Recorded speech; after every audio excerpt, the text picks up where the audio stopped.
Fl-aħħar snin is-sistemi tas-saħħa madwar id-dinja fosthom f'pajjiżna imxew id fit mal-avvanzi teknoloġiċi, tant illi wieħed issa jista' jqis is-sistemi teknoloġiċi bħala element kruċjali għall-aħjar kura tal-pazjenti.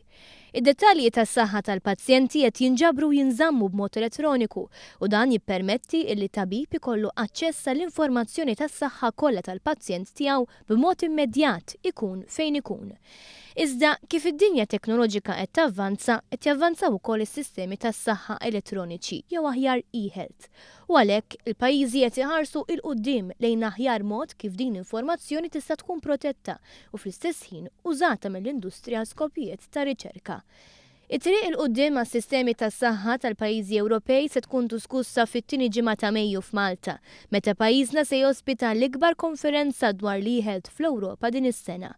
Bil-parteċipazzjoni ta' 2000 persuna minn madwar l-Ewropa mill-qasam mediku, is-seba' edizzjoni ta' e-Health Week mistennija tkun l-ikbar waħda minn kemm ilhom isiru.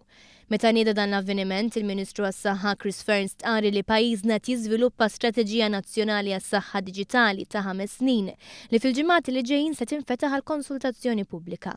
Fern rimarka kif fi żmien sena huma iktar minn 21,000 tabib u pazjenti li bdew jużaw is-sistema ta' MyHealth.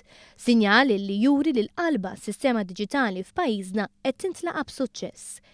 Il-konferenza se tittella b'kollaborazzjoni mal-Presidenza Maltija tal-Kunsill tal-Unjoni Ewropea, mal-Kummissjoni Ewropea, mal-Uffiċċju Reġjonali tal-Organizzazzjoni Dinjija tas-Saħħa u l-HIMSS.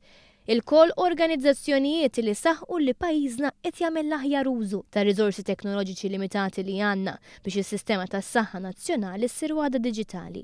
U maċċennaw dwar l-importanza ta' kooperazzjoni bejn l-Istati membri tal-Unjoni Ewropea biex bir-riżorsi ta' kulħadd tavvanza r-riċerka, tingħata kura iktar ippersonalizzata lill-pazjent u fl-istess waqt ikunu identifikati l-aħjar regoli għas-sigurtà tad-dettalji tal-pazjent. Din il-konferenza se sservi propju biex jinstabu it-tweġibiet tal dawn l-isfidi.